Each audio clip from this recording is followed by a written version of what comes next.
What's up, y'all? Welcome to the stack. Y'all. I'm Alex. Giddy up, y'all. I'm Justin. I'm Pete. And this is a packed stack with some huge Packed comics stack. coming out Packed this stack. week. So let's get Big right week. to it. Talking about Wonder Woman #1 from DC Comics, written by Tom King, art by Daniel Sampere. This is, as you can tell from the #1, a completely new run on Wonder Woman. This is Tom King taking a stab at the woman of truth. I don't know. Wrapping his lasso round the leading lady of the There you DC. go. So, yeah, this is highly anticipated. This is very heavily hyped. They're really trying, as so many people have tried before, to be like, hey, we're going to put Wonder Woman on the same level as Superman and Batman, give her the same love, give her the same care. We've got Daniel Sampere, who's kick-ass. Heard that on the before. art. Well, we have, so I think there's this fair amount of trepidation there in terms of how is this going to pan out. But in this first issue, and spoilers past this point, we get a plot line that is very much ripped from the headlines as a attack at a bar kills 19 men, I believe. Seems to be an Amazon who has done it. So the United States of America bans all Amazons, starts shipping them out of the country, breaking up families. It's very war on terror in particular, as I'm sure what Tom King is and Daniel Sampere are going for here. And then by the end, of course, Wonder Woman doesn't believe that everything is on the level. She is fighting back on it. We, the readers, know she's correct because there's a character named the Sovereign who is the secret king of America who has been manipulating everything behind the scenes. So that's the story. That said, what do you guys think? Did it meet up to the hype? Are you excited for this book going forward? Well, I feel like Tom King's been slowly creeping closer up the ladder of DC characters, from Mr. Miracle to your Human Target to your Supergirl. And now here we are at Wonder Woman, one of the main three Trinity characters. Very exciting to have his style of storytelling because it's always very well thought out and working together with always great artists and finding ways to really push the form forward with a lot of the panel designs and everything. So just from a pure comic book status, I think this is great. Storytelling wise, I think this is great. It's one of the best relaunches where the introduction to our main character in the relaunch here is awesome. I like that we get a lot of build up, a lot of anticipation to Wonder Woman, and then just a great scene in the graveyard with her doing some nice battle. And the status quo is more intense than we've had for Wonder Woman. A lot of it lately has been dealing with more mythology or interpersonal relationships. This is sort of a line-wide change. I'm curious how this will be reflected. And just to check, in terms of him like really sneaking up on the big trinity of DC, do you include his 100-issue run on Batman, or does that not count? That doesn't count.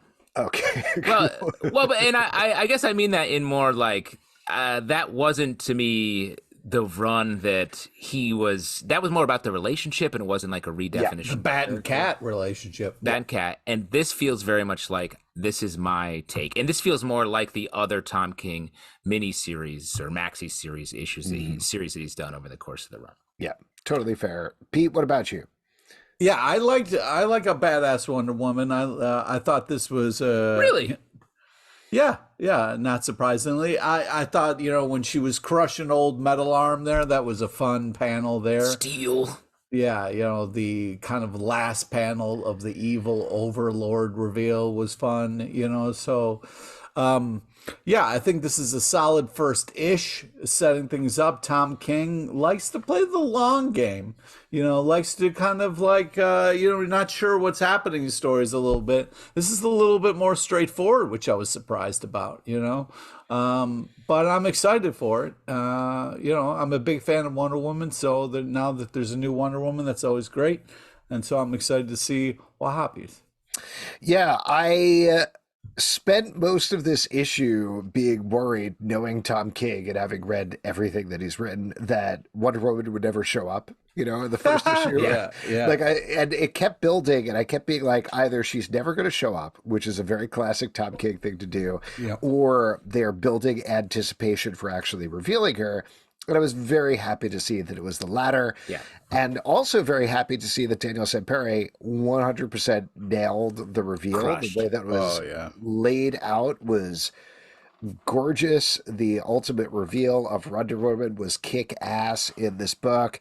And I love having her as like this. She has this history behind her that she is already starting at a place of like, come on, we know this was a fake. This was faked.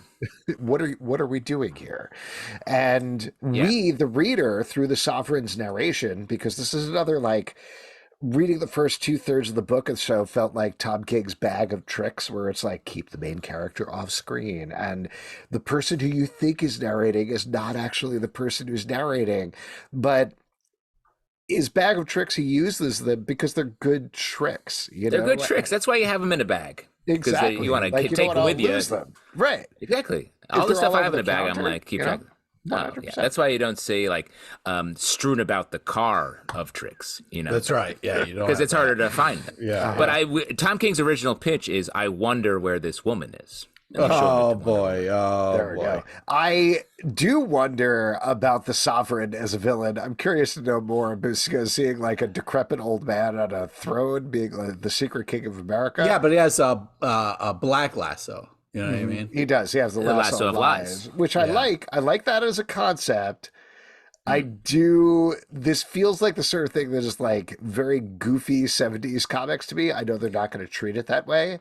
I just need to see. I also really want to see somebody who's just like, they want the truth out of them, but all they can do is lie. They're like, where were you last Tuesday? I'm like, I was at a carnival. You're lying. Oh, okay, you got me. I was at my aunt's house. No, you're still lying. Yeah. Like crossing over with Jim Carrey's famous Liar Liar. What you're saying? I'm just saying the lasso of truth has a real reason. You know what I mean? Where you can get the truth out of somebody. Like, who cares if somebody lies? You know what I mean? Well, do you think this is going to be the Green Lanternification of the lasso, and we're going to get the lasso of like fibs, the lasso of like half the rage lasso, yeah, that'd be fun. just the lasso across the lying truth spectrum. Yeah. But let me throw out there also one more thing. This, to your point earlier, Alex, this back at half of the issue, the reveal of the Sovereign, reminded me of a Mark Russell take. It very much like in that sort of meta commentary satire vibe. And I actually think that's a good spot for Tom King to be in, doing the sort of hard militaristic first half and then building up to this character reveal that's like a goofy, skinny old dude. Well, it kind of reminded me of The Preacher a little bit, where you have this kind of like, ooh, that's a great call. Reveal that definitely, Sovereign looks like a Preacher character, 100%. Yeah. I also wanted to mention, just off of this, because there was a little discussion in our Patreon Slack about it. Our Slack? I know that Tom King not got a start, but worked for a while in the CIA. So there's a fair amount of trepidation in terms of him talking about American stuff, but he's been very open about the fact that he worked with the CIA and then got disillusioned with the American government and America as a whole. And I think that's what he's playing on here. Like, again, it's very clearly, he's not like, war on terror, good stuff. He's like, no, war on terror, we're separating families without reason. This is, in fact, very bad and as horrific as possibly can be. And he's doing it through the lens of the Amazons, but this is stuff that happens every day. Families are separated. Yeah. They are torn apart. People are killed. It's awful. Yep. I think truth to that, but I also think we had Tom King on the show back when he was doing his Nightwing Agent 37, was it? Book? Yeah, Grayson. Grayson, yeah, and we had him on when we were doing the show down in Chinatown, and he came and talked about him being sort of coming up to the government and sort of how that affected his work on Grayson. Yeah, so I'm very excited about this run. Let's not kick it off, but move on to another big #1 here. Captain America #1 from Marvel, written by J. Michael Straczynski, art by Jesús Saiz. In this issue, we are very much picking up on the run from Colin Kelly and Jackson Lansing, as Captain America is still living in this apartment building here. Ultimately, he decides, spoiler, to buy the apartment building, but we're also jumping throughout time to find the 4 years between when he was a skinny dude and he at 14 and became Captain America at 18. as well as other points in his history. We're also getting the building up of a new villain here who apparently has the best villain plan of all time, though that we don't know exactly what it is. But there's a lot of things that are being thrown in the mix here. I want to throw something out first that really struck me about this book is, this is going to sound a little crazy to say at first, but the color brown, like the fact that it's not exactly sepia tone, like there are browns, which are very old timey, but the fact that the cover is that and the coloring throughout is seeped with brown is something that you just don't see in comics. And initially I was frankly thrown by it because I feel like brown is not like a catchy color in the same way that a white and black like Jonathan Hickman loves or a red is or something like that. But it really makes it stand out, and it's really a very purposeful decision that I thought was really fascinating to see play out throughout the book. Well, you can even see it in different pages where there's a lot of, like you're saying, the flashback, and there's some crossover panels, and you can see the sort of skinny Cap is still in that little tinted brown look, and present day Cap almost right next to him just pops with a lot more vibrancy and whatnot. And that is cool, I think.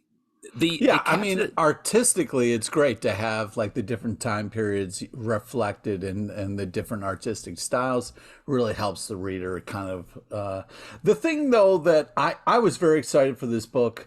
The art is phenomenal. I was just a little disappointed about where we ended up because I was like, okay, you know, let's spend some time with Cap. Let's really get to know him. And I thought, great, awesome.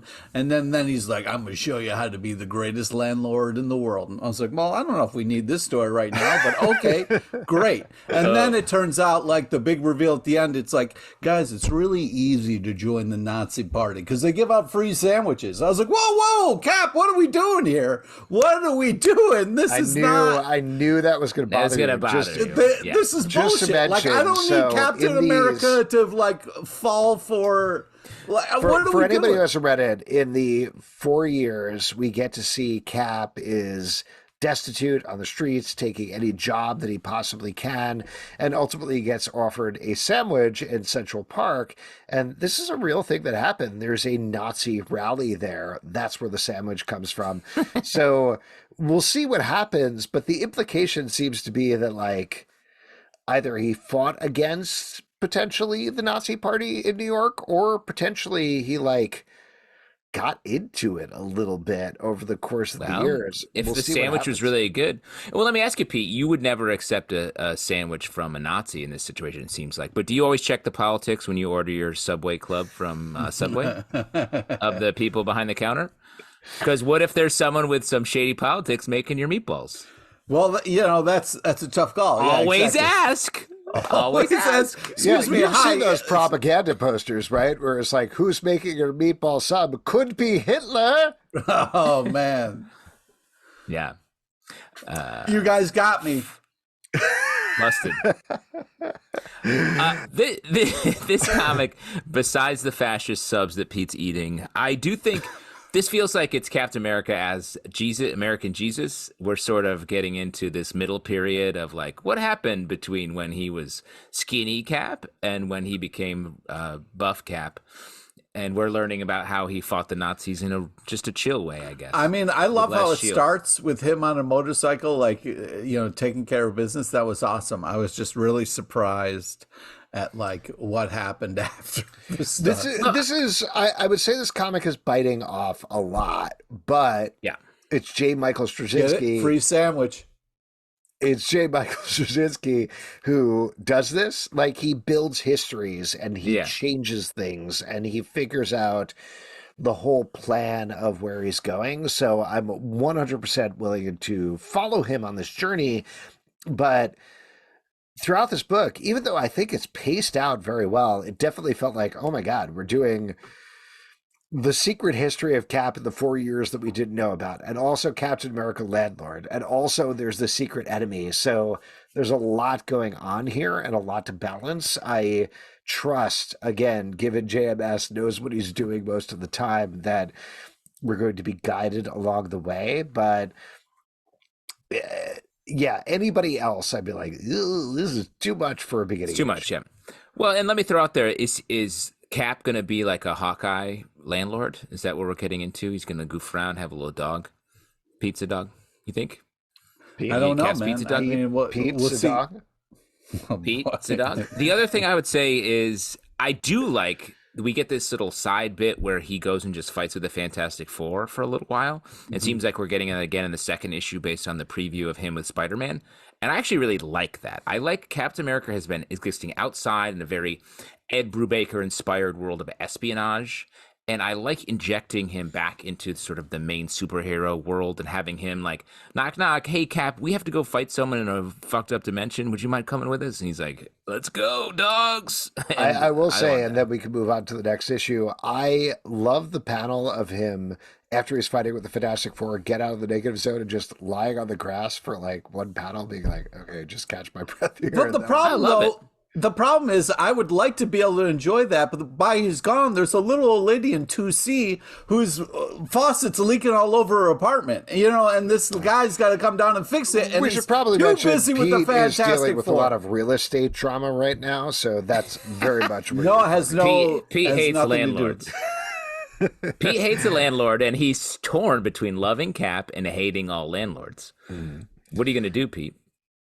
Which side are you on? I don't know. I mean, Yeah, the which hardest side? thing for me was if someone handed me a sandwich and I was starving, and then they were like, "It's a Nazi sandwich." I'd be like, "No," and throw it on the ground. But then I'd be like, "No sandwich on the ground! Oh, I just wasted it." He loves sandwiches. Jimmy This is a real Jobs has triggering. deep ties to the Nazi Party. Why don't we move on and talk I'm about a Jersey where... Mike's guy, so that's fine with me. You're okay. Oh, Jersey yeah. Mike. Don't you also a mean Nazi. Berlin's Mike? Berlin's Mike. Oh, Jesus. Why don't we stop talking about food and instead talk about Rare Flavors, #1 for Boom Studios, written by Reb V, art by Filipe Andrade. This is the same team behind The Many Deaths of Layla Starr. Oh, come on. Arguably the Shouts. most lauded book of the past couple of years. It was one of our Yes. best graphic novels, one of our best We were the series. first ones, I think, to talk Yeah, about. we were on the bleeding edge. We were on the cusp Always. here. Cusp. So a lot of setup in this issue. We are following what seems to be some sort of gods on Earth.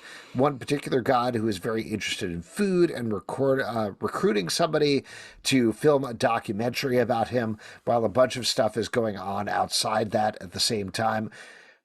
Given the high watermark of Many Deaths of Layla Starr, what'd you think about this book?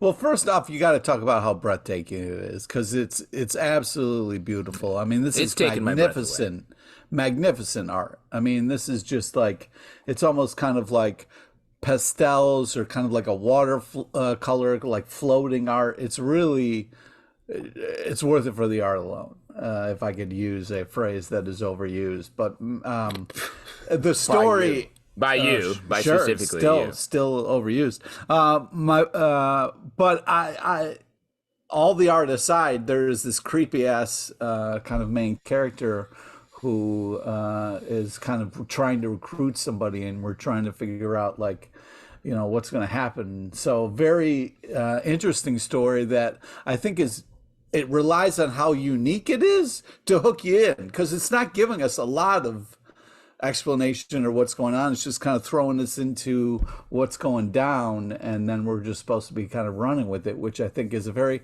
confident move that they pull off really well.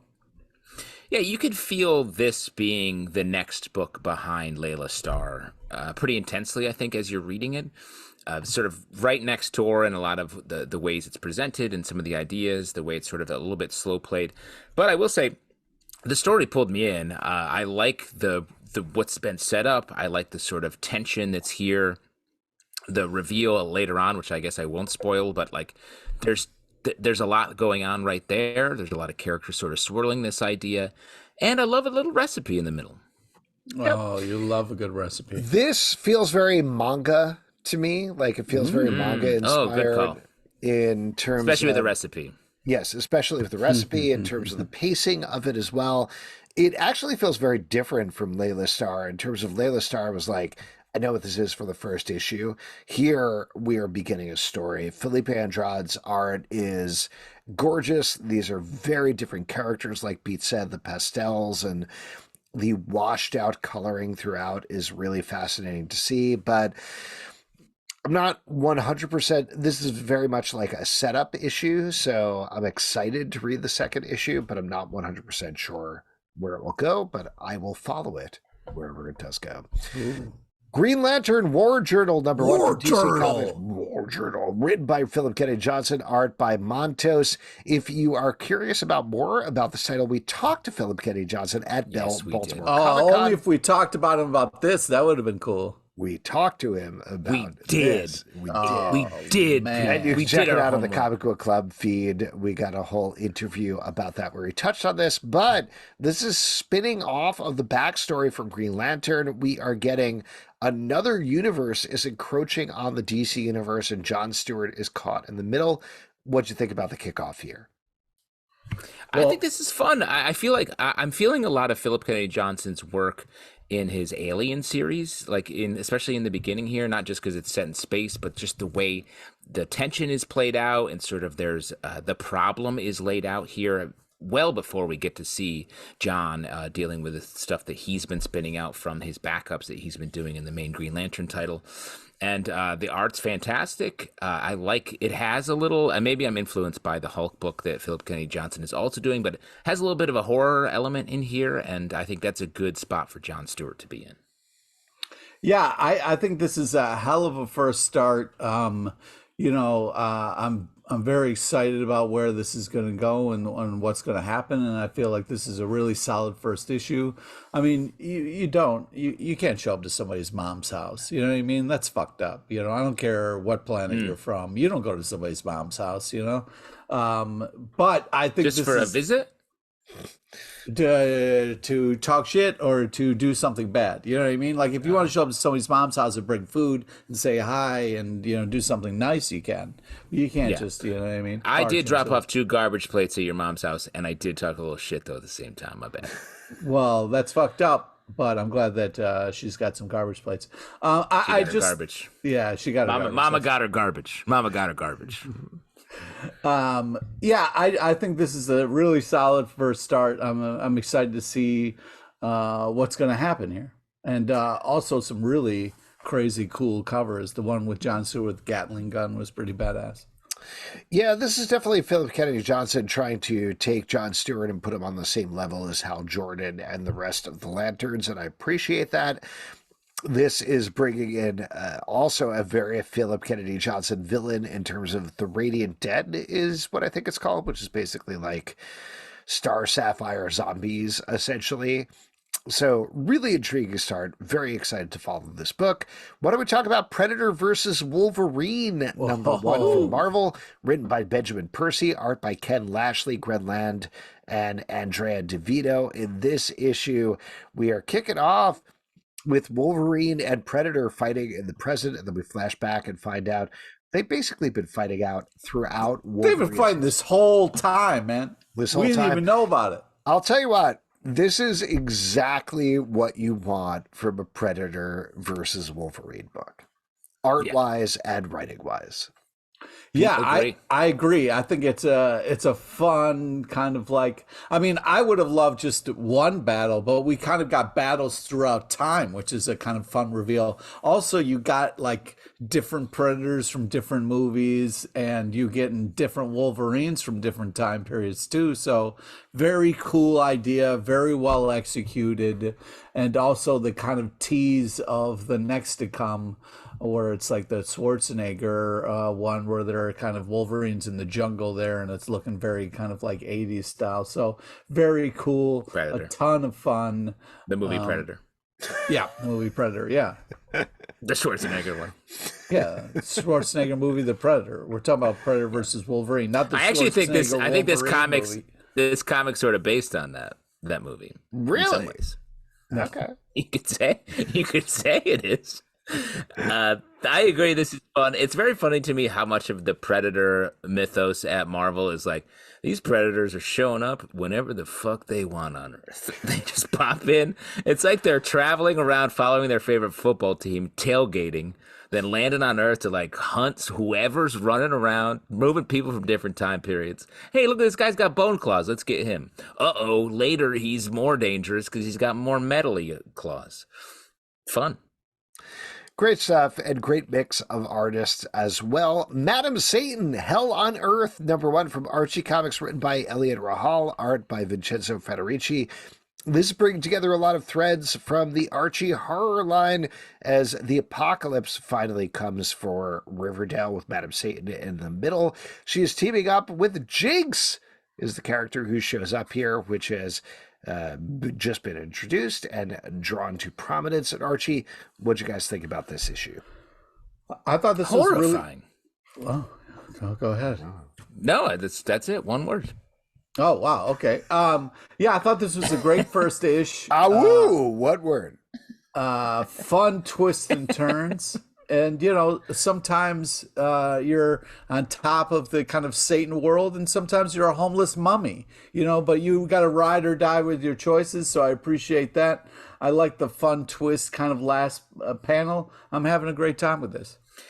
The way that Archie Comics sort of approaches all their books is like, let's put this as far away from your mainstream expectations of what an Archie comic book is, and we'll work our way back. And we've seen a little bit of setup, even some continuity here between Madam Satan, Jinx. Those characters have been on a collision course, weirdly, for a couple stories. And this book is horrifying. It's got a wild continuity that it's dealing with, but it still makes me want to keep reading, especially the mainline horror stuff they're doing. Catwoman, #57 from DC Comics, written by Tini Howard, art by Nico Leon. This is continuing the Gotham War storyline as Batman and Catwoman are on opposite sides here. Of course, we're mostly focusing on Catwoman, though there's plenty of Batman stuff as well as crickets, of course, in the background. That's right. And It's like, what is that? yeah, what's going on? Are you suddenly in the woods? Yeah, I'm a cricket. Oh, that makes sense. And in this issue, lots of stuff we're dealing with, lots of balls that are in the air as Vandal Savage has bought Wayne Manor. Jason Fucked up. is on the other side of things. And of course, Justin is in the beautiful woods. Yeah. I think a cricket just showed up right outside my basement window. I don't know, He it's is very weird. humming. Yeah, He loves Bat-Cat romance, and despite the fact that they're not really getting along here, I think this cricket's along for the ride. That's been my cricket review of Catwoman #57. Well, fun. Now, Pete, obviously it's bothering you that Vandal Savage is making a major real estate purchase here, which is Yes. really, he's becoming the landlord for Bruce Wayne, who's going to have to end up getting his faucet fixed by one of his greatest enemies. I mean, what's crazy to me is Batman was just asleep at the wheel, and someone could just buy out his property underneath him without him being aware. It's like he's just kind of like, what? And he was like, yo, I own this piece now. Well, Get to out be of my fair, Batcave. he was literally asleep It's at the wheel. pronounced to be pa. He was asleep for 8 weeks or something like that. Yeah. Like, 8 he was weeks, in and a that's coma. a lot of... That's not even. And that's like one payment cycle he missed. You know what I mean? You can't just fucking. Too focused on real You're estate in too right deep. now. You think Batman's still paying off paying off Wayne Manor? Apparently, if someone could Bruce just Banner. buy it. Yeah, Bruce Manor. I We just like know. to call it Bruce Banner. Do you feel like when there's a leaky sink, he fixes it, or he's like, Alfred, bathroom 92 over there is a leaky sink. Can you pop over and give it a He can't twist? anymore. Alfred's dead. I guess he could dig up Alfred's corpse stop. and use it as You're like a fucking screwdriver or something Have like some that. respect. That's man. a great Have some goddamn bone respect. screwdriver. Use- I love screwdriver's the main tool when you're Uses doing hands plumbing, as Alex. a wrench. I don't know. All right. Well, first off, you get this adorable cover. Sorry, Pete, real quick. Could you use Alfred's corpse as a wrench? What do you think? No. It's a No, continuity question. You guys are going to hell. That's an awful thing But to wouldn't say. he want to continue buttling in any way that he can, even in death? Shut up, Cricket. Anyways, so this first off, you get this cover where it's Bat and Cat together, and you think, oh, maybe this war is going to be fine, but it's not. Everything is not good for Batman. He's losing it. He's losing his shit. He's literally at the graves crying. People are watching him like, yo, Batman is not okay. Yeah, I just think that there's a lot going down, which is very cool. It's just weird to see people picking sides and Batman kind of losing and Catwoman winning. the whole kind of Catwoman, Jason Todd kind of moment was kind of touching, where she was like, we're fighting, but I'm still trying to look out for these people, which was kind of nice. So it's not all just evil. But that whole kind of like savage dancing with Catwoman at the gala, I mean, that's Batman's gig. That's usually where he shows up for that, so that was messed up as well. This is a real war, and I'm worried about the aftermath of this here. You're worried? Yeah, I'm worried. I was a bit dubious about this crossover at first. It felt a little forced for the characters. But this issue I thought was great. Really, first off, really great art that Pete, I wish you had talked about. It's almost like you could almost just gotcha. But the story as well is really fun, and I like the way that this book is preserving itself as a Catwoman book, even though there's so much going on with Batman and Jason Todd here. Uncanny Spider-Man #1 from Marvel, written by Si Spurrier, art by Lee Garbett. In this issue, Nightcrawler is now in New York. He is in one of Spider-Man's costumes and trying to be a hero, despite the fact that because of Fall of X, mutants are completely outlawed. I know Pete is going to yell at me for saying this, but I think this was my issue of the week. I absolutely love this. I was unsure about this idea. I didn't understand what it would mean about Nightcrawler being in a Spider-Man costume. It seemed like such a weird concept to me, but this 100% worked, because Nightcrawler's humor and his conflict with the fact that, like, recently in continuity, he turned into a big demonic dude and killed a guy while he's wrestling, which is weird, but it feels like very classic Spider-Man of like, I have this guilt, but I'm trying to be funny and save people at the same time. The new status quo with the Vulture, he is now working for Arcus, I think is great. Love that. And the reveal of Silver Sable on essentially a goblin glider at the end, also fantastic. I had a absolute blast reading this book.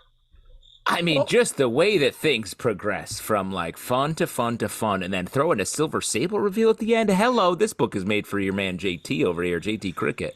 So like, I thought this was great as well, and maybe the most fun, weird side book for the Fall of X event. The way it lines up, and let me throw out there also, we're going to talk about another Spider-Man book later. This book is more Spider-Man than that Spider-Man book, and I won't take it. Wow. Hey, can you turn up the cricket a little bit? It's a hard. I have a hard time hearing I am at home in Brooklyn, and if there's a cricket here, I can't control the bug situation here. There's just bugs popping. You're losing the battle. I'm in Brooklyn, New York. The heart of the city. It's a cricket out here. If we could speak cricket, it would be a cricket going, "Hey, how you doing?" The slice of pizza. Fall X. Yeah, you got to fold your pizza over here, asshole. I got to go out there and yell at this cricket? What if he's...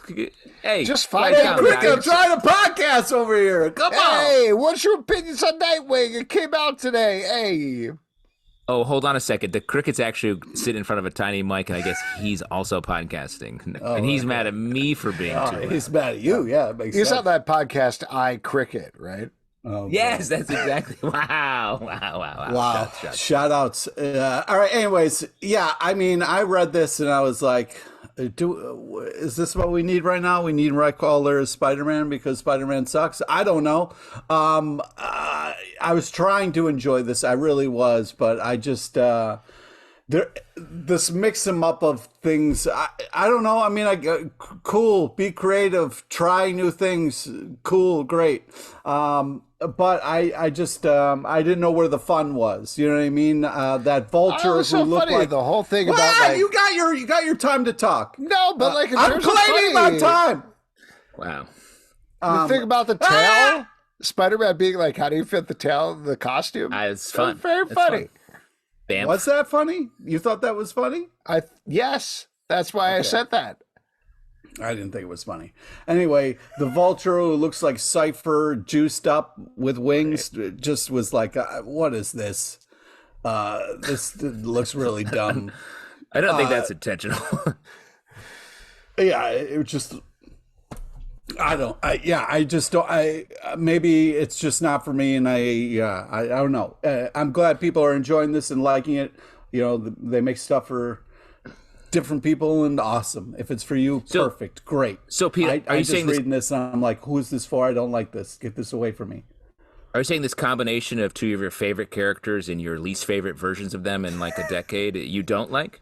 Yeah, exactly. You don't like this combination of those things. Oh, interesting. Yep. Yeah. I talked to the cricket, and he's cool. He's just trying to hook up. Oh, that's good.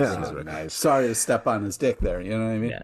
Why don't we talk about a advance comic? Knights #1 out October 11th from Image Comics, written by Wyatt Kennedy, art by Luigi Formisano. Yeah. I don't know why I had a problem with that. Anyway, this is for me the words. Formisano. This is a proto-vampire story about a girl vampire who is just like mostly kind of hanging out, but this Don't give it away. It's not out yet. Okay, you can't spoil it. No, I think we could say that. This is a world where like a bunch of monsters exist and other things exist. But what did you guys think about this? We obviously like really enjoyed Bolero from Wyatt Kennedy. How do you feel about this follow-up here? I think this is like adorable and also scary. I really love the art style. To get that in before Justin makes fun of me.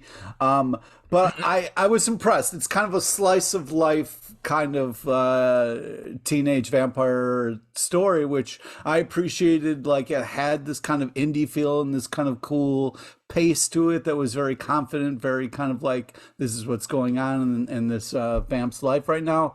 I definitely think this is cool and worth checking out. I thought it was very unique and had a cool feel to it. This book takes a lot of wild swings, and at first I was like, what are we doing here? Let me shout out the opening words after behind the cover. Florida is owned by Spain. America consists of 31 states. Vampires, ghosts, and other supernaturals are common and benign. The internet is infantile and irrelevant. That's how we start the book, and then it just goes into this other stuff. And then we got vampires just sort of hanging out, and then we move into a couple different time periods over the course of it. So I was like, whew, this is a lot. But I actually really liked it over the course of the read. Like, I liked the characters. I liked sort of the moves. I'm curious to see where all of these wild things on the table end up taking this book.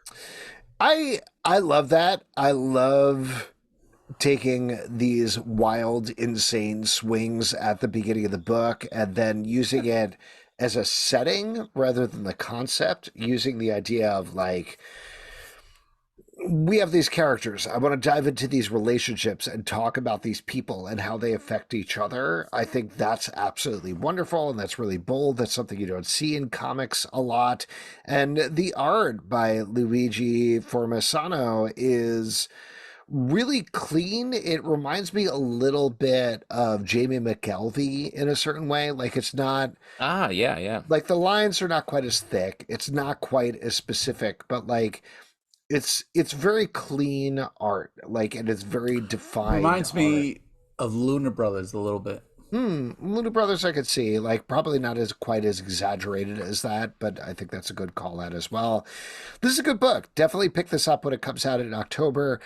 Really, I would throw out one other comparison, and it's I have recency bias because we're reading it, but like, it reminded me of some of the ways that the swings are brought in is very Scott Pilgrim, in that it's just like, nope, here's a ghost running by, and it's like it just happens, and then it's suddenly woven into the story. So the ghost thing was so much fun with that little running zombie or whatever, or not to spoil anything. Yeah, great stuff. Definitely pick this up. Next one, Nightwing #106 from DC Comics, written by Tom Taylor and Michael W. Conrad, art by Stephen Byrne and Serge Acuna. In this issue, we're finally picking up on that weird pirate ship thing from a couple of issues back. I think this was like 98 or 99, where Nightwing left something for himself in a secret safe. We finally find out that was while he was Rick Grayson, aka shot in the head and not really having his memory, that weird period of time back in DC Comics. And we're moving forward from there. As usual, this is great. Fantastic. Leave it to Tom Taylor to be able to weave in maybe the least popular version of Nightwing for the last decade, where he was Rick Grayson. He was just like sort of mean and like wandering around Bloodhaven being a jerk. and weaves it in pretty seamlessly to this book that is all about, that is so bright and so sweet and about our superhero just being super all the time. Really good. Love the backup as well. That's more in the sort of Nightwing Batgirls side of things. This book just doesn't disappoint. Yeah, anytime T Squared is on a book, I'm going to check it out because Tom is a fantastic writer. Yeah, and always taking interesting kind of looks at stuff. And yeah, I think I am very excited to see what happens because it seems like such an interesting setup of like, hey, here's some important documents that maybe I should have read that I'm just going to put in a safe place. And I'm like, oh, those are going to be important later. We're really going to have to come back to that and see what it says. That's true in real life too, Pete, with important documents of yours. Well, that's what I'm trying to say. For instance, a deed. You should read documents when you get them and then kind of like decide where to put them. You know what I mean? Because it looks like he didn't read them at all. You know, he just got an envelope and then kind of passed it off to somebody else. You got to read that first. At least take a little time before you put it somewhere safe. Pete, when we eventually open the black box with all of your important documents, what comics will it be filled with exclusively? It's going to be a lot of comics in there for sure. You know, I'm not. Where's his will? I don't know, but he left Garth Ennis's Punisher in here. Yeah, exactly. Okay. Yeah. Why don't we move on and talk about Alpha Flight #2 from Marvel, written by Ed Bryson, art by Scott Godlewski. In the last issue of the book, we found out that the two teams of Alpha Flight were not actually two teams. They were one team. They're trying to rescue mutants and take them to safety. However, half the team is pretending to work for Canada, who is attacking mutants, and that's what they're continuing to struggle with in this issue. What did you think about this one? A lot of great puck lines in here. You know what I mean? Just pucking around is what we're doing here. Well, you know, Puck's like, man, what a state of affairs. You know what I mean? Someone is safer in a war zone than their own home. You know, like, wow, Puck giving us that gravel, the gravitas, you know, hitting us with those hard lines. That one line where he's like, what do we do, boss? I was like, Puck, oh, you're killing me. Yeah, this is fun. I know it's kind of in this X-Men continuity, which kind of blows, but I'm still enjoying the Puck of it all. What I like about this side of the Fall of X stuff is Alpha Flight has been able to carve out their own stakes for this book. Off to the side. They're dealing with the repercussions of it, but it's only to serve their team story. And I really like that. The other books are telling a larger story, but it feels like there aren't individual stakes in a lot of the single issues. And this, it's keyed up, it's stressful, and there's inherent drama here. Keyed up from the seed up. That's what I say. Yeah, everybody always says that. Junior Baker, The Righteous Faker, #1 from Image Comics, written by Joe Casey, art by Ryan Quackenbush. In this issue, it is a Joe Casey comic, so Pete, take it away. Well, first off, I had to pause there. That last name took me by surprise. Quackenbush is quite a fun last name there. So, I have friends whose last name are Quackenbush. From Jamie Darkwing Quackenbush. Duck? Yeah. They live in the Darkwing Duck characters. Yeah. Oh my God. Blatherskite. I'd love to meet them. But also Junior Baker, The Righteous Faker is also a great name. So they're killing it already. I think we could move on from our review from there because we've covered everything. Oh, yes, Justin. No, hold on. Because I love Joe Casey's work. This is coming off of another title that we've read and reviewed a bunch, Butcher Baker, The Righteous Maker, right? Oh, yeah, you're right. So you see that there's a connection here potentially, or again, it's a Joe Casey book, maybe not. We don't know. This book feels like where Butcher Baker was like a wild, revved up, high octane, multi-dimensional comic book. This feels like it's just revving its engines. We're starting in sort of a more regular place. There's a lot of like mystical things happening. I feel like we're going to really jump off in the next issue. Yeah, I mean, this is like a tripped out, crazy good time type of comic. There's a lot going on here, and you know, there's that kind of like night sky ghost a little bit, where it's kind of like very mystical and interesting looking. So yeah, I'm very intrigued, and I feel like as a first issue, it really did a great job of kind of setting up an interesting idea, and I'm excited to see where it goes. The art and colors are gorgeous in this book. It really feels to be like a Vertigo book, like Vintage Sandman a little bit. So Nice, I yeah. like looking at it. I had a hard time hanging on to the story, is what I would say. Interesting. But that's you gotta let it wash over you when Joe Casey's in it. Yeah, exactly. Superman number 6 from DC Comics, written by Joshua Williamson, art by Gleb Melnikov, I guess. In this issue, Superman finds out about a secret that is left over from Lex Luthor's days as a hero. He captured somebody, threw them in a cell far below Metropolis, and of course, Superman tries to save that person, and it goes horribly wrong. Gets into trouble. Oof. I love this book. Like I love Seems Philip. surprised by your review of it. Well, I don't know, because I want to, like, Philip Kennedy Johnson. We love Philip Kennedy Johnson, and I love like the Yes. whole Superman family thing. But I think this is my Superman book right now, just because Wow. there's big bold swings that feel to me like back in the day when we had all 4 Superman books going weekly, and it was 4 different books, but they were really just one book. That's what this feels like to me, where it's taken these like Mercy Graves, Supercore, Lois Lane running the Daily Planet, Superman freeing this new villain and trying to do the right thing, but creating this villain called the Chained. It's just these big, wild swings, and I'm really enjoying it. The moment I tried to repeat this to my family, and it completely fell flat, but the moment where Superman You comes mean into us, your family? no, my actual family. When What? I'm sorry, I have a second family. I've been cheating on you. When Superman comes into Lois Lane's office and is like, "Hey, Metropolis." Oh, weird. I've never said that before. Great joke. Is Wow. it? Well, don't let the sounds of cricket sounds after you said that joke influence you at all, because Or the tumbleweed just- that came across screen. That's just a sound effect I'm playing over and over again. yeah, smart. I see why you like it, Alex, because I also like it. It definitely feels like a status quo, back to basic Superman book, where it's just like Superman, core team, Lex did a bunch of bad things. I'm friends with Lex now. I have to pick up all of his pieces. And we're moving through that. The art is very much like superhero book, while the other book feels like it's expanding the family. It's dealing with a lot of sort of more mushy relationships, dynamics. It's hard to sort of slice off exactly what's happening as an overall premise. And I think there's room for both of these books to be great.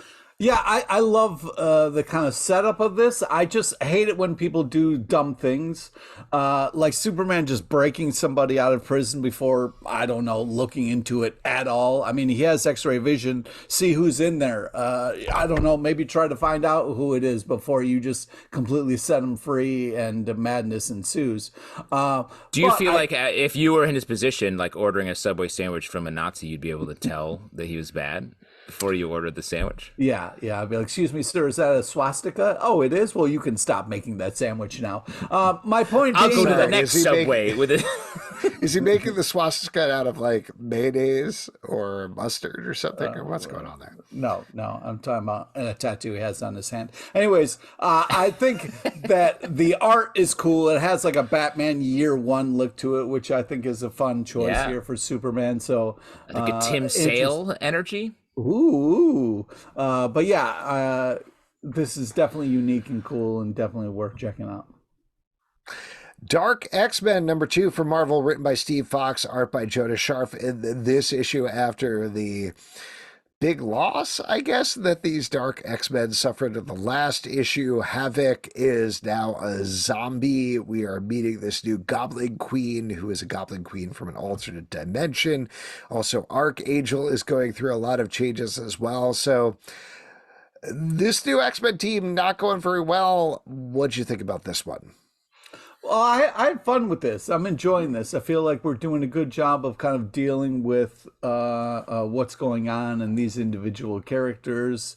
Yeah, a crazy last panel. So I really enjoyed that.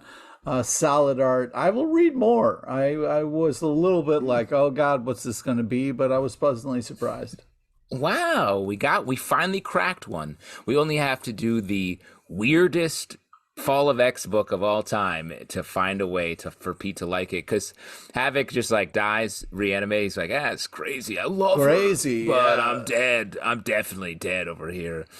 And all these strange things are happening. I like this team. We get a little LCD shows up here, which I was like, yo, keep on pulling these X-Men characters from the deep dark back to prominence. Well, it is dark X-Men, so yeah, you got to pull it from the deep dark.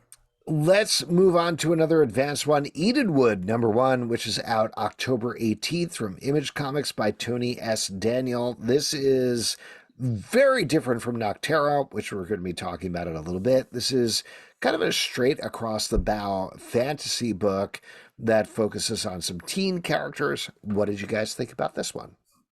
Yeah, I don't want to give too much away, but it's a fucked up cool story. Love the bone mask. Absolutely bananas art. Cool story, bro. I'm going to check out more. You love the bone mask. I also like this, though. I have questions about the world. It feels like this is one of those Final Fantasy inspired worlds where it's like, this is fantastical, but also there's a bunch of technology and everyone has guns at different periods, and it's sort of a wash of that, and I would love a little bit more specificity. I agree with that. I mean, Tony S. Daniel is always phenomenal on the art. I'll read everything that he draws, but yeah, this is a lot of fantasy stuff that I'm not 100% sure what it coalesces into at this point, so we'll see. I'll read the second issue because I like his stuff, but I'm not 100% sure at this point. The Vigil #5 from DC Comics, written by Ram V, art by Sid Kodian and Dev Promanik. This is picking off of the massive reveal from the last issue, where it turns out that all the characters in the Vigil are in the imagination of one of the other characters. That was the wild, crazy twist that happened in issue #4. Here we find out exactly what that means and how that happened, and it, in my opinion, does not disappoint. I continue to love this. I continue to love the emotion and the wild inventiveness here. This is great. This continues to be one of the best books that DC is publishing. Agreed. I've been really enjoying this from the jump, even back in Lazarus Unleashed event or whatever. That's the wrong name for it, but it was great right from then, and I've really enjoyed the exploration here. It reminds me of a lot of like 90s comics where it's just like huge swings, putting it all out there in this limited run. I believe the next issue is the last issue. Yeah, I'm excited to see how it all ties up. Ramvi, unbelievable writer. There's an unbelievable team on here. Evil Kids kind of freaked me out a little bit, but I'll be reading it to the end to see how it wraps up. Loki #4 from Marvel, written by Dan Waters, art by Jermaine Peralta. Speaking of wrapping things up, this is the last issue of this title, as Loki finally gets all of his toenail clippings together, and yum. Yummy.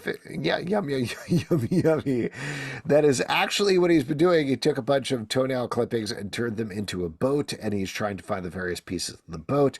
This last one brings him face to face with Bullseye, which is a wild pairing. Yeah, never would have predicted. Pete, you seem surprised. Well, yeah, low key, I think this is a really enjoyable book. I was really impressed with Bullseye in this. I thought Bullseye was such a fun, cool villain choice, and Spider-Man also was used really interestingly well in this as well. So as a kind of a pawn for Loki. Dan Waters is writing the crap out of this. This is a really fun, cool story. I sort of on the opposite side. I feel like Bullseye's just been always too juiced up. Like, why does he get to be like such a powerful villain? He's just good at because he doesn't miss, bro. Can you imagine not being able to miss? Like, you could kill somebody with a paper airplane, with a paper clip. He's like, he's doing magic and reading a book, and he's throwing a paper airplane. I don't know. I feel like just Bullseye gets this badass credit that I don't subscribe to. And, like, I like this book. I like top to bottom. It was definitely one of the more woolly, like, Loki stories we've seen lately, which is cool, I think. A perfect character to do that. Just the choice of Bullseye here, I was like, what? Who's, like, dying for these two to meet? That's kind of how I felt about the Nightcrawler. Like, who's this for? Why is Nightcrawler Spider-Man? All right. No need to slam something else to plus up something else. Yeah, but it sounds like something I would say. I was enjoying it. I like the fact that we got to see these two characters together. I thought this was a great series. It was a lot of fun. It was weird. It was interesting. More swings like this, please. Nocterra, number 16 from Image Comics, written by Scott Snyder, art by Tony S. Daniel. This is bring to an end for now. I don't want it to end. For now. Okay, all right. So you got to figure out what happens here. This is set in a world where darkness has reigned and dark monsters in a world where dark monsters have taken over everything. One lady who is also a dark monster is going to fight against them. But she's not really the main character. It's actually her brother that they're more focused on. Yeah, I thought this was a really great ending. Thank you. All right, that's enough of that. Yeah, I mean, oh boy. It was a cool ending that you kind of, when you have dark monsters and then there's light beings, we're going to get a big kind of Care Bear stare at the end to win the day. And they did that. And I feel like it was a great kind of culmination of all these ideas executed in a cool way. The art is super tight bananas. And I mean, this is a great team. You got a great writer, an unbelievable artist.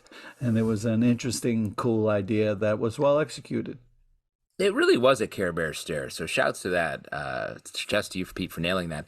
It's funny, like you say, Alex, the main character isn't the superhero here, almost there's such great distance between the story even and Nocterra.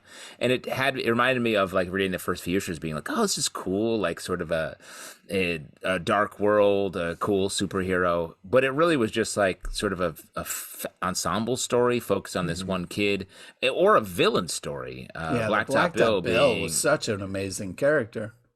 Yeah, so that's why Scott Snyder is such a great writer, because he sort of lets the story find its power where it does, and it just changed a lot from issue 1 to issue 16, and ended in a place that I did enjoy. And this story is also about like just driving trucks. Dude, sometimes you just gotta hit the open road. You know what I mean? 100%. Hammer down. Titans, number 3 from DC Comics, written by Tom Taylor, art by Nicola Scott. In this issue, the Titans are coming directly for the new, well, it's not Brother Blood, but the Cult of Blood, I guess. I'm not 100% sure of the name, but they are trying to raise Trigon. The new leader of the Cult of Blood is fighting against that. There's a lot of twists and turns here, leading to, I would say conservatively, the most upsetting last panel of the week. Shouts to that. Agree. I was like, yucky. Went in way closer than I imagined it was going to at the end.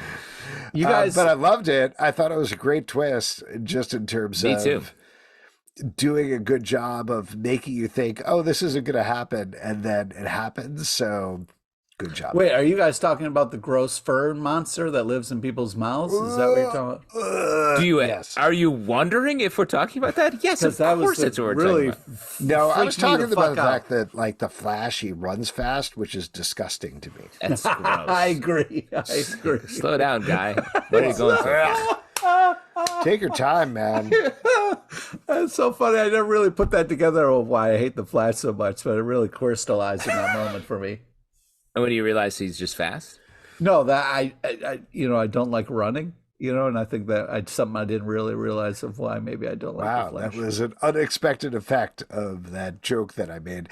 What did you guys think about this issue, though? This comic book? This comic book, I've Too been enjoying creepy. this series. I like the creepiness. I like that it's approaching it from a very Titans place where they're all like friends helping each other out, and then we're getting this surprising, gross thing underneath. And a lot of there's a central mystery here as well that we're going through, but this stuff is also good. And we're still getting a big splash page where they're like, Titans go, let's go. So working on multiple fronts. So Tom Taylor's good at. Great art. Squared. Guardians of the Galaxy #6 from Marvel, written by Colin Kelly and Jackson Lanzing, art by Alex Lids. In this issue, we're finally finding out what caused Grootfall as the Guardians of the Galaxy, spoiler, die. Basically, they're all dead. They're all inside of Groot's head, and in their final moments, they're going through what they did wrong that led to this point. We find out exactly what caused Grootfall. And yeah, that's it. Rip the Guardians of the Galaxy. Good last issue. End of series. I mean, I love the way this was kind of set up and played out. Like the whole it was my fault pick kind of thing that kept repeating was a really cool storytelling device that they used. But man, Grootfall was such a cool visual thing that happened, and like Guardians of the Galaxy, it's a creative kind of take on things. It's a weird spin, and you don't know what you're going to get, and that's why I appreciated about it. Like, I don't know if you could pull this off in any other kind of story, but man, it hits you in the feels. It's kind of epic, and man, the art is just, every time you saw like a group fall, it just felt so huge and epic. I really like Kelly and Lansing's work, but this was the first issue that actually felt like it had a real handle on the characters. Like it was really being like, these Guardians, this is what they do, is they are very emotional. They care for each other so much, but it's all internal, and it takes an extreme situation for them to bring it out. And we got it here. I just feel like it started in a strange place, and we weren't getting enough of the story, both emotionally and actual narrative, because of the sort of coy choice to make Grootfall a reveal later on. So it is coming into place here. It's a shame the characters died. We'll never see them again. Yeah, I'm going to miss the Guardians, man. Yeah, that's too bad. They're never coming back. Marvel traditionally is not bringing back characters. They kill them, and they're like, nope, we're sticking with that. We're not bringing them back the next month or anything like that. That's how comics works. Exactly. This was the issue that I was waiting for, personally, and it nailed it, but it's frustrating that it took 6 months to get there. Monarch #6 from Image Comics, written by Rodney Barnes, art by Alex Lins. In this issue, our alien overlord back-to-back Lins is fighting against the aliens that he has led to take over and destroy the Earth. This series is great. I love the emotion here. I love the turns here. I'm very into this. You know what I'm into is anytime Alex is talking, just the sound of crickets. You know what I mean? Like, I think this is a fun audio gag. You know, sucking on a cheesesteak is fun, but this is almost more fun for me. It's not a gag. I think the cricket's actually inside my house, and I keep walking over in the corner, and then it gets quiet because I'm intimidating to this bug. But then it starts putting out the vibes because it wants to hook up. I'll go scare it again. Yeah. Justin, you gotta hang a sock on your doorknob. So yeah, let the cricket know who's in this busy. room. You know what I mean? Yeah, exactly. You got stuff. Oh, that explains the tiny cricket sock I saw in the doorway to my basement. You ignored the sock. That's the problem. Man, boy. I messed up. Hey, do you guys have any opinion about this book, Monarch #6, or just All right, let's move on. I thought you were going to say something there, buddy. No, I was surprised. Cricket noise. I see. I was surprised that this was the end. This wraps up the story, and it wrapped it up in a way that I like. I thought it was emotionally satisfying, but I thought there was going to be a little bit more like heft. I thought there was going to be one big extra thing. But I agree. This was just a great sort of character study on a grand scale leading up to this issue, and I thought this issue was going to pay it off in a little bit of a bigger way. Yeah, I think it's this was the last issue. Yeah, they wrapped up. It said the end. Yeah. Huh. See the end there. Yeah, See the end. See the end where it says the end. I felt like this, and was it's also the book. The last page is them posing in a family portrait where they're basically like, Bye. Oh, Thanks for reading. I guess I missed that somehow. Oh, well, interesting. Maybe you're reading That's too many crazy. comics. Maybe there's too many comics. I just Doesn't think this seem is possible. a lovely story about love and, what people are willing to do for it. So I thought it was very touching and nice. Let's move to another advanced one. Dark Spaces Dungeon #1, out October 11th from IDW, written by Scott Snyder, art by Hayden Sherman. This is the team that kicked off the whole Dark Spaces line, coming back for a news story about a terrifying murder case, I guess you would call it. I don't know. Yeah. Whatever it is. Terrifying Dungeons is what it fucking is. Terrifying Dungeons. You could figure that out for the title. But as you'd expect, this is Scott Snyder very much leaning into horror. Hayden Sherman also leaning into horror. Another great series from this team. This book feels like Scott Snyder. I don't know if you all out there follow him on social media, but he, over the course of the last decade, he's moved to the woods. He works in a tiny house that I think he built behind his house. I feel like some of the parenting stuff, especially at the beginning of the book, feels like it's ripped from his life. This feels like it's him sitting in his tiny writer shack, imagining horrible things happening in the woods that surround him.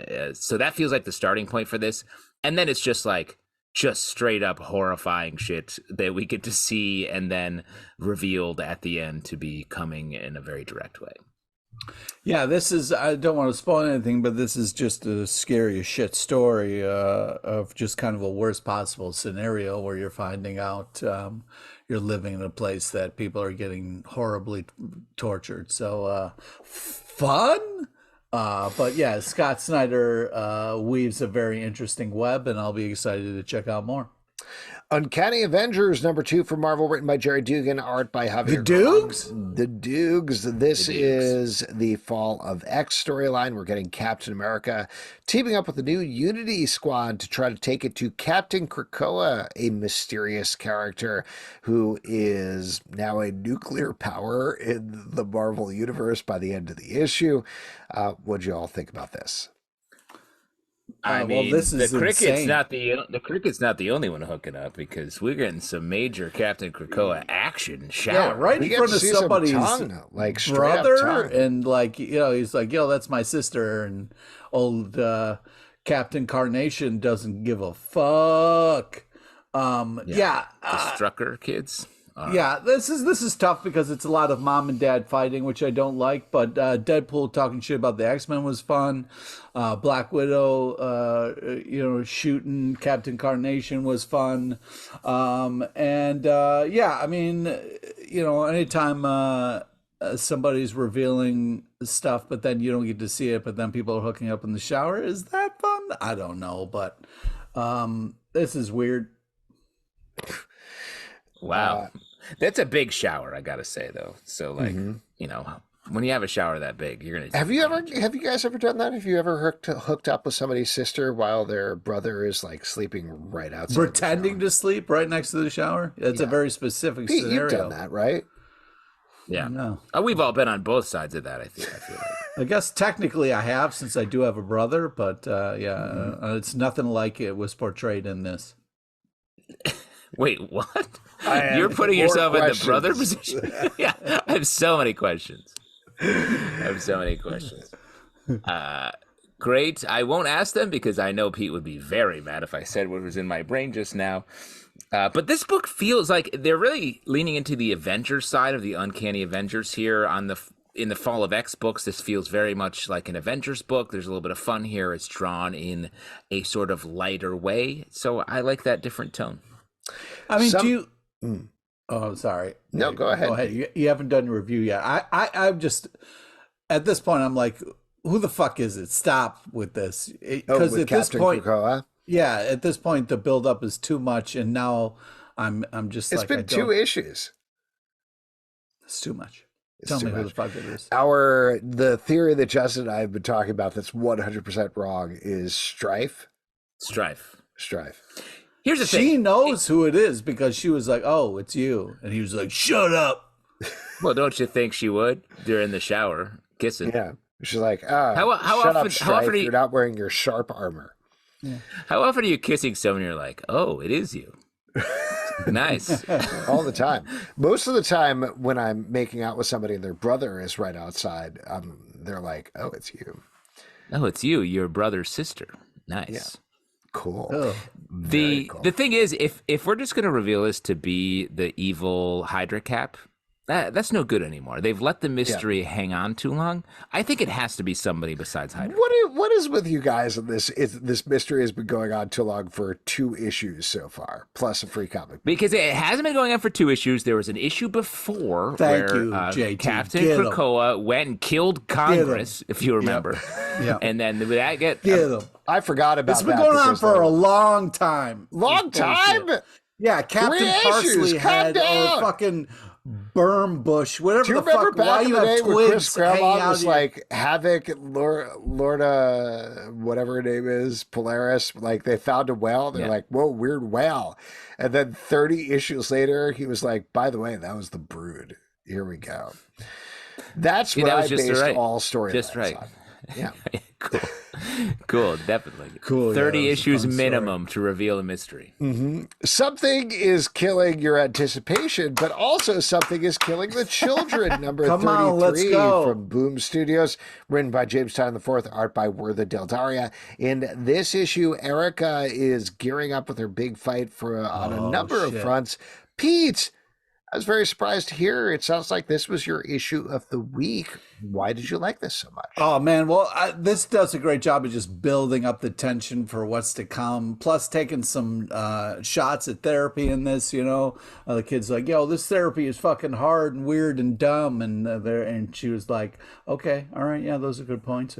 But I love the art. I love the storytelling. I love all the things that are happening and the all this coming together in this kind of issue. Just getting you so excited for the next one. Yeah, I am so impressed with this book all the time. I mean, it really is taking a long time to tell the story and taking a lot of turns and kind of all sorts of stuff. But man, I am very excited to see what's going to go down.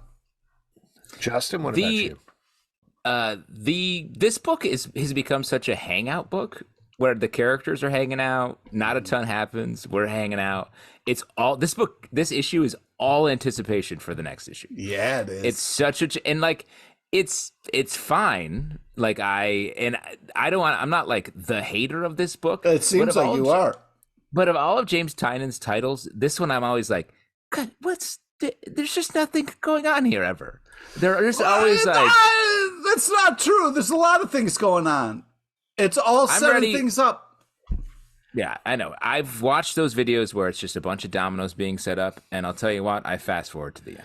Oh my. So It is very interesting to me that I think Pete and I like this book in general much more than you do. And the way that I've come to peace with it is every issue is 20 pages of the story. Like this is very much like Brian Michael Bendis on Ultimate Spider-Man decompressed book where it's like, you're not getting an issue, you're getting 20 pages of something is killing the children. And I love it. Like I love the emotion that's present there. I love Werther Del Daria's art. It's phenomenal throughout. The character designs are out. But I get what you're saying because a lot of the times it doesn't work on an issue by issue to basis. But if you're looking at it as like, I'm getting a little snippet of this world, it does work. It does work if you love the world that they set up. If you love and if you hate things that are good, you won't like it.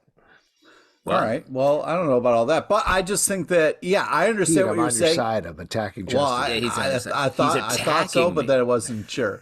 I don't know about that. Anyways, I just think that like I agree with what the Zalbatron is saying is that like if you like this world, then you want to spend time in it. You even if it's not like all the answers, it's giving you a little bit at a time. Like these creepy little doll things that are like where the monsters are stuck in are just so fascinating to me. The time you see them, the tension of it is just like so intense. You're like, oh God, is this monster? There's a doll. Yeah, that happens when you see regular dolls. I'm just saying like something is killing the children. I want to read That's What's Killing the Children.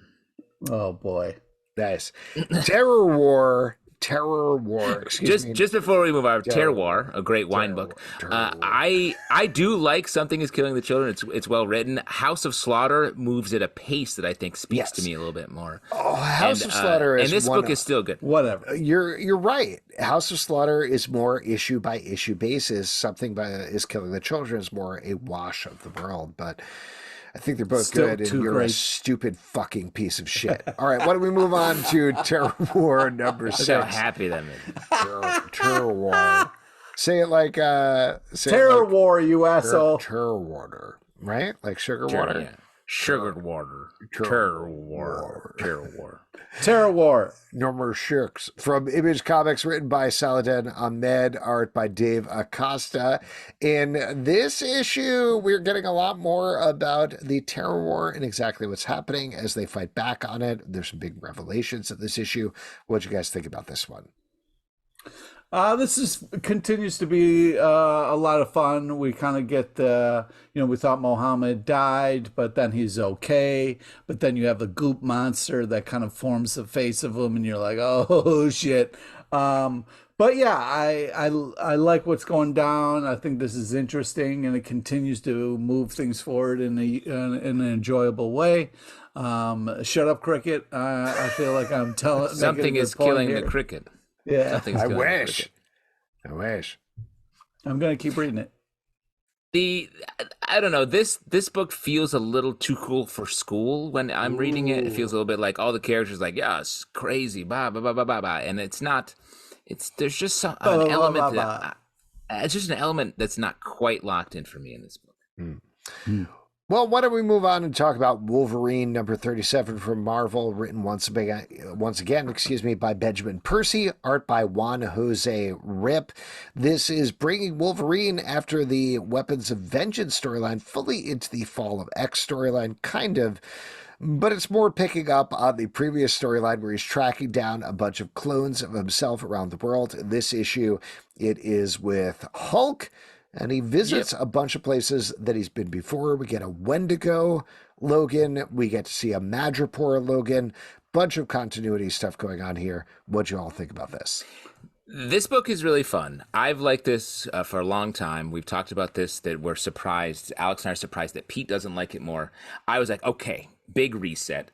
We start with, I'm alone again. I'm hated again. And on screen, no more mutants. Orcus promises. Like, fun. Wolverine's alone, gonna take on Orcus from the side.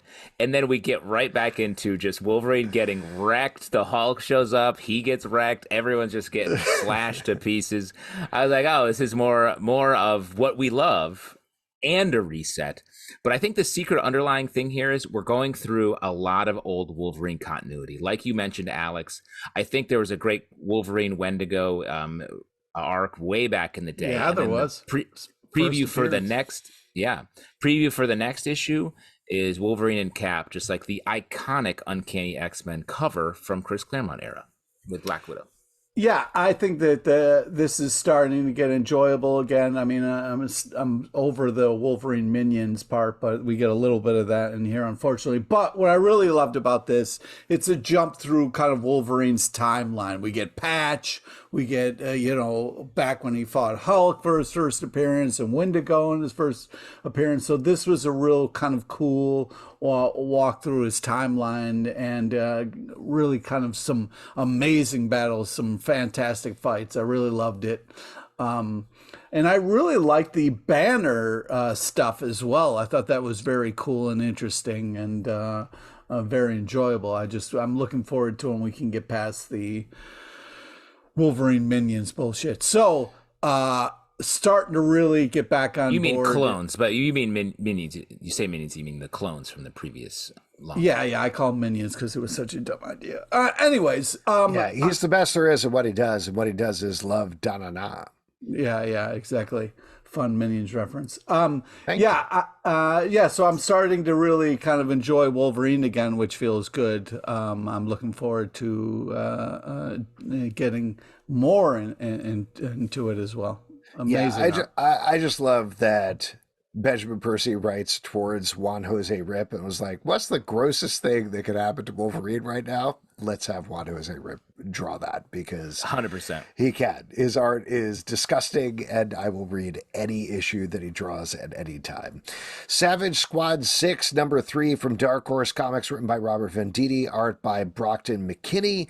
In this issue, our main characters are still fighting some enormous wolves in the remains Big of bad Chernobyl, wolves. I think. Yeah, I mean, they're Yep. huge wolves with lightning eyes. You know what I mean? Like really cool looking wolves. Yeah, Okay, just some not just good regular action wolves. in this book. Yeah, there's a ton of insane violence and fights. It's really glorious, and there's a One lot of of the blood characters, everywhere. a lot of blood. One of the characters sacrifices themselves so unnecessarily at the beginning. Oh, come of the on, fight. dude. That's not Rosie- unnecessary. You're giving them some time, giving them some space to get clear. I was like, wait, this fight just started. Why are you throwing your body into the Electro Wolf? Strange. This story, I don't know this world too much either, but the things that happen are wild. yeah, I'm having a great time with this. This is really, very savage and a great squad. So I'm having a good time with it. Yeah, I can't wait. would you till we say get to... you like the Savage and you like the Squad? Would you say your estimation is like a 6 out of 6? Well, that's the thing. The We're at sixth number time you've done it. 3 right now, and I can't wait till we get to 6. You know what I mean? Well, in Hell We Fight, number 4 from Image Comics, written by John Layman, art by John. In hell we fight.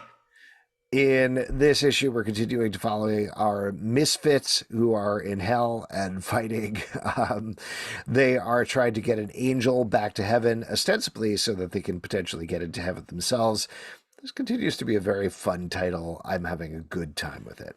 Yeah, and that was kind of my plan for getting into heaven, like find an angel and be like, I'm with that guy, you know what I mean? And just kind of walk From in. hell. Yeah, exactly. See if you can get in that way. Smart move. I think this is just a crazy fun adventure. I love the characters in this. There's that one little devil who kind of gets beat up and shunned, but then saves the day. So totally redeems himself. Love the giant dragon. So cool looking. The art's absolutely fantastic in this.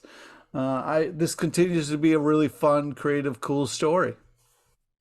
I look forward to Pete in hell having to just like work for a very aggressive landlord for all of eternity, Well, don't fixing so many sinks for Bruce Wayne.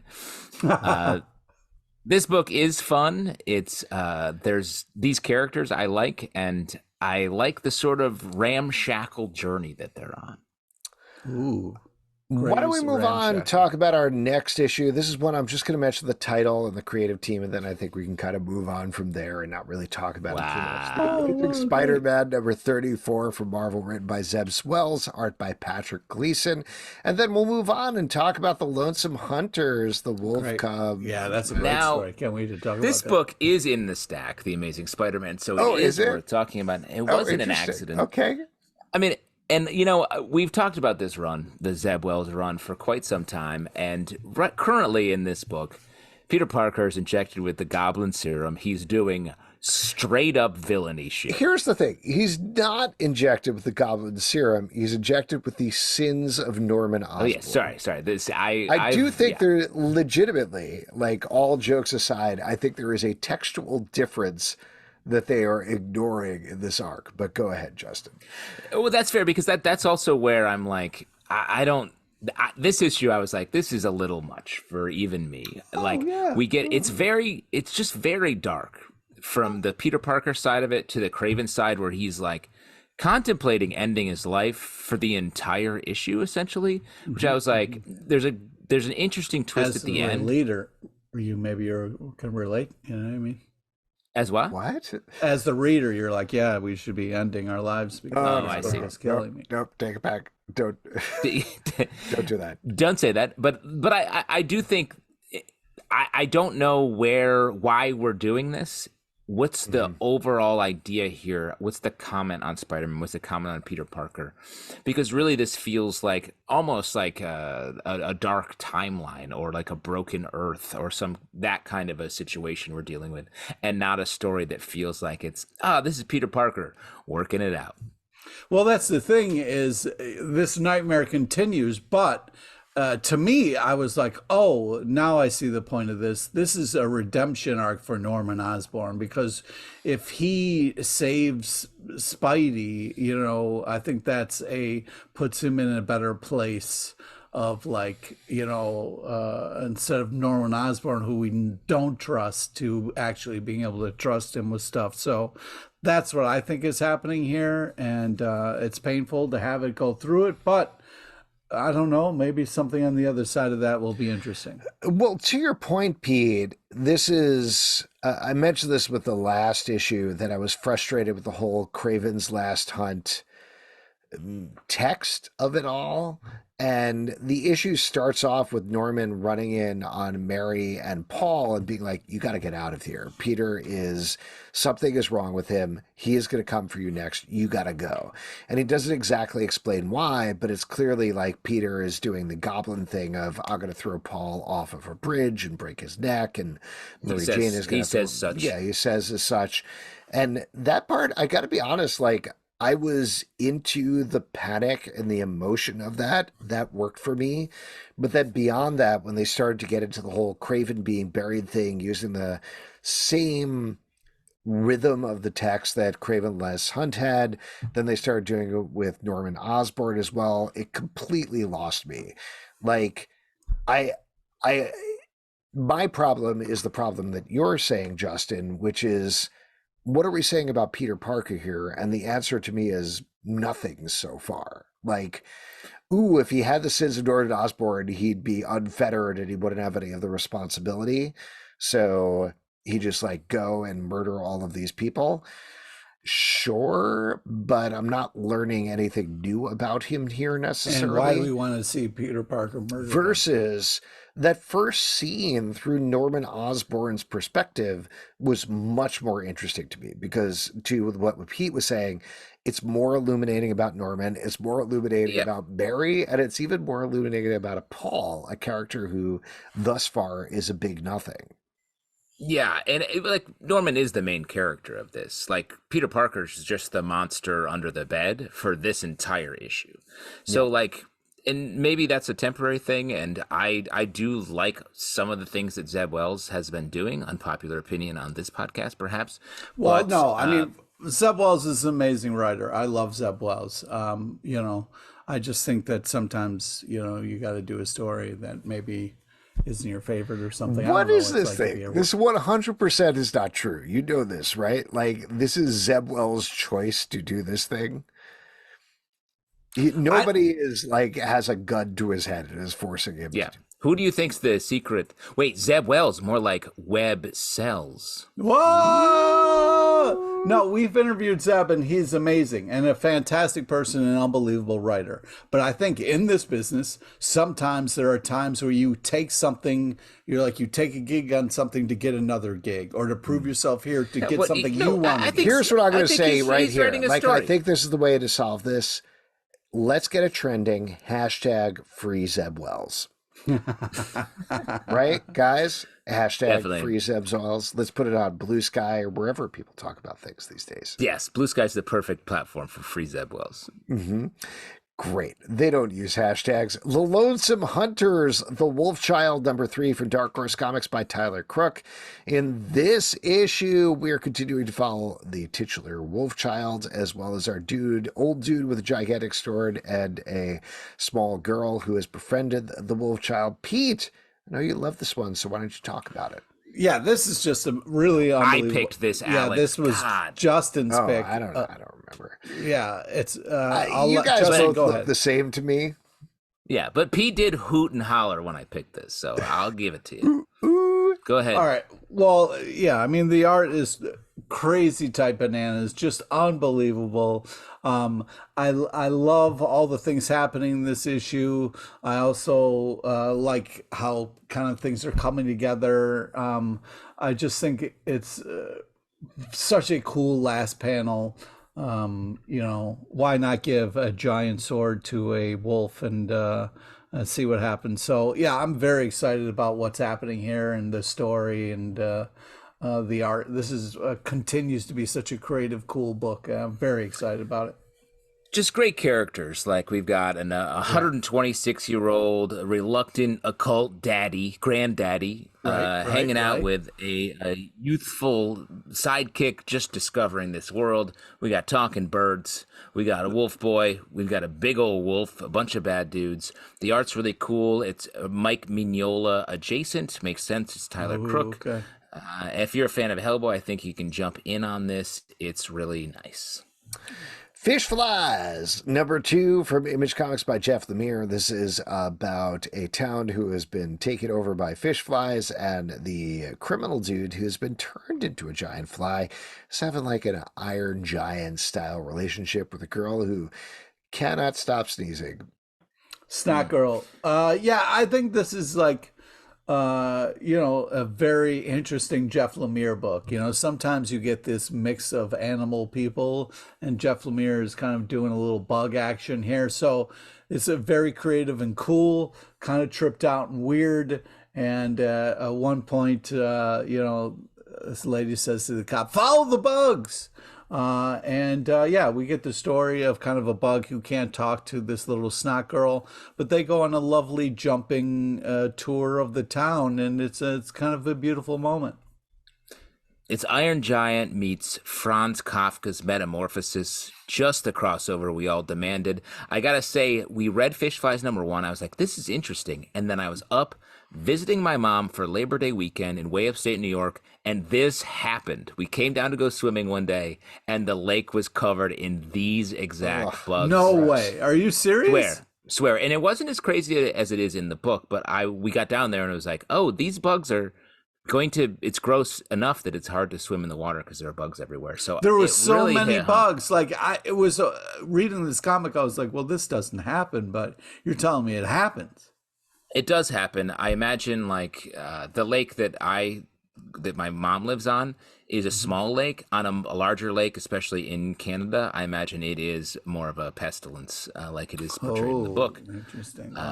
But it was. I walked down. I was like, I've stepped inside a Jeff Lemire book. So this is real. This is real life. We just don't know. Yeah, it's not fake. And weirdly, I actually started hanging out with a Antler boy, so I also feel like I've walked into a Jeff Lemire book.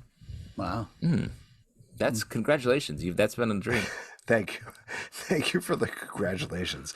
Earth Divers, number 10 from IDW, written by Stephen Graham Jones, art by Emily Schnall. After spending the past couple of issues in the Ice Age, we're finally getting back to the whole time travel of it all. What do you all think about this one? Well, what's nice sort of a reset. Yeah, go ahead. Fight. This actually has sort of a reset to it, really bringing it back to basics, maybe setting up resetting up the timeline a little bit. This book, I like the story here, the idea of going back and putting a stop to the bad practices of America.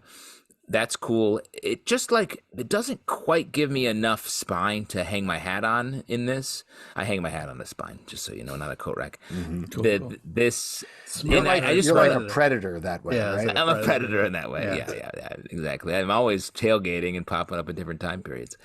This just feels like it needs just one more step of clarity. Do you think they tailgate, or they're like, in every Predator movie, the Predators doing the hunt, and then there's a bunch of other Predators who are hanging out by they're like getting ready for the hunt. They're getting drunk and just like fucking grilling and chilling all day.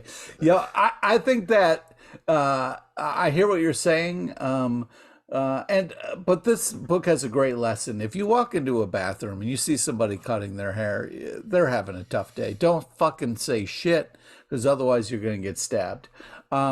Also, it talks about the importance of tic-tac-toe over time, and I really think that I'm glad someone's finally talking about it. You know what I mean? Like, tic-tac-toe is the universal, brings everybody together. You know what I mean? So it doesn't matter what time period you go, somebody's going to play tic-tac-toe with you. You know what I mean? So, humanity's favorite game. Yeah, exactly. If you're going to time travel and you can't speak the same language, set up a little tic-tac-toe and you can have some communication and fun. Or you can set up a Tenement, number 4 from Image Comics, written by Jeff Lemire, art by Andrea Sorrentino. In this issue, the denizens of the Tenement are continuing to explore further into the horrible bone orchard wasteland that they've been sent sent into. I gotta say, I feel like we've lost focus on the tenement in this issue, which well, I don't know. Like, I think, like, if you're going to be like, all these people live in a building and the building is sucked into a weird place, that's cool. That's a great horror premise. But in this issue, they could be literally anywhere and it doesn't matter. And that's a little frustrating to me.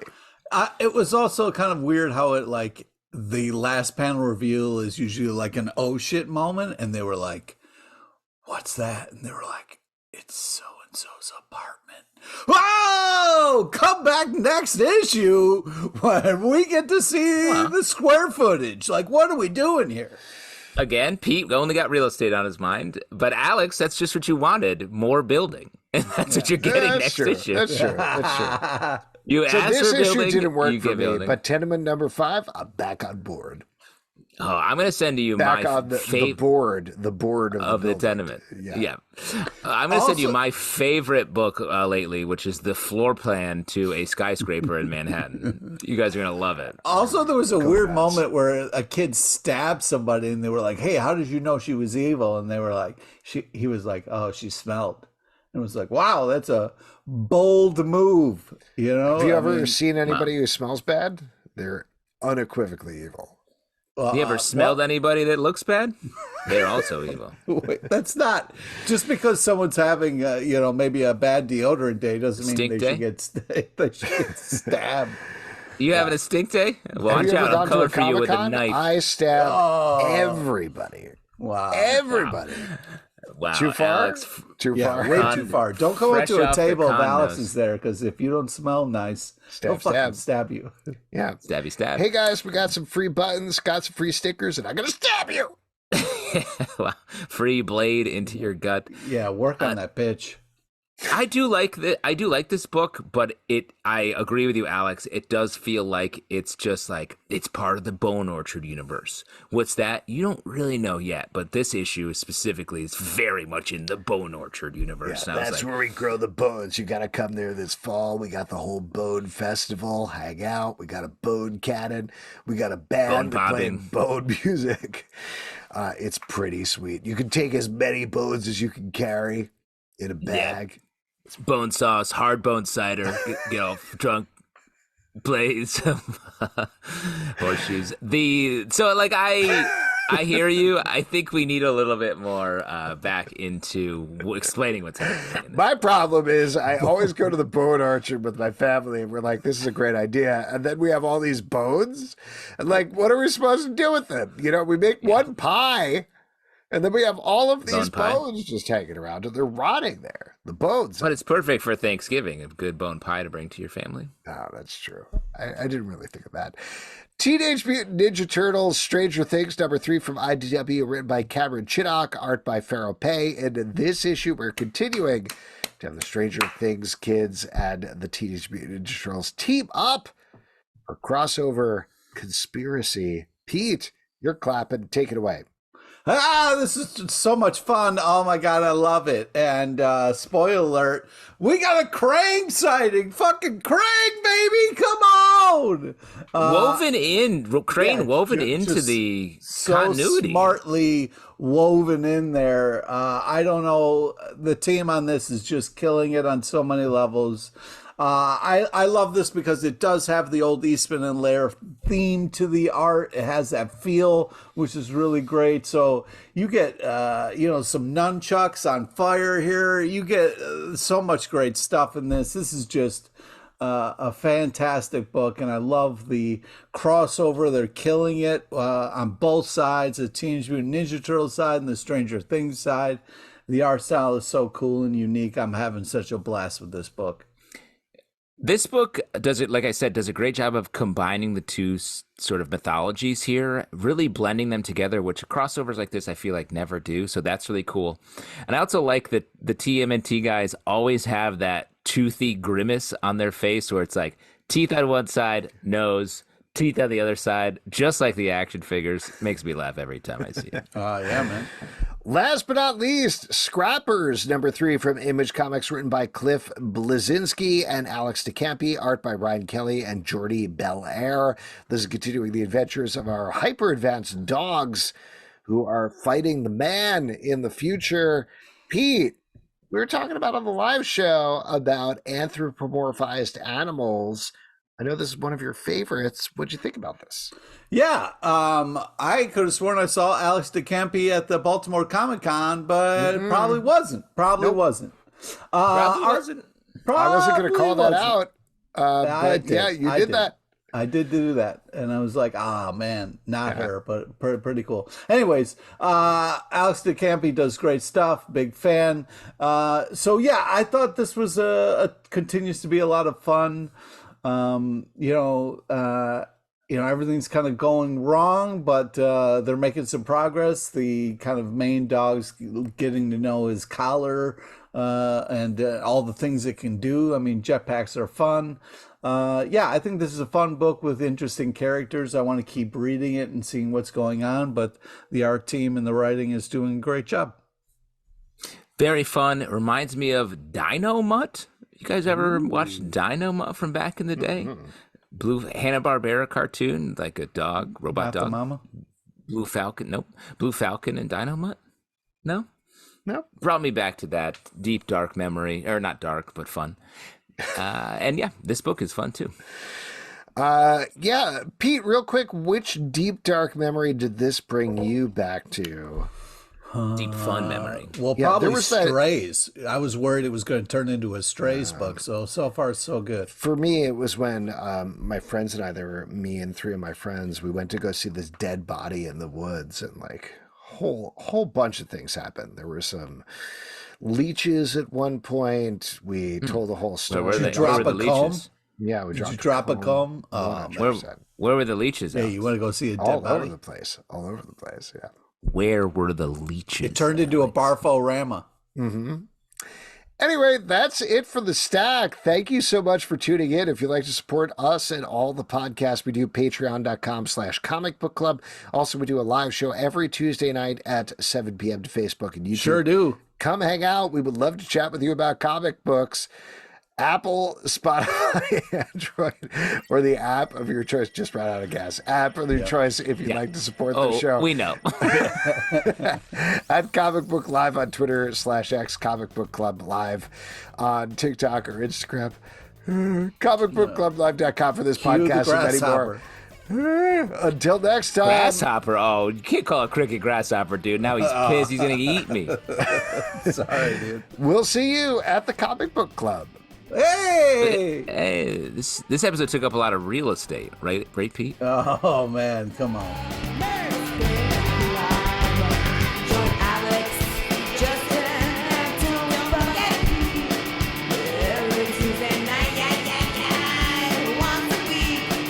Blow your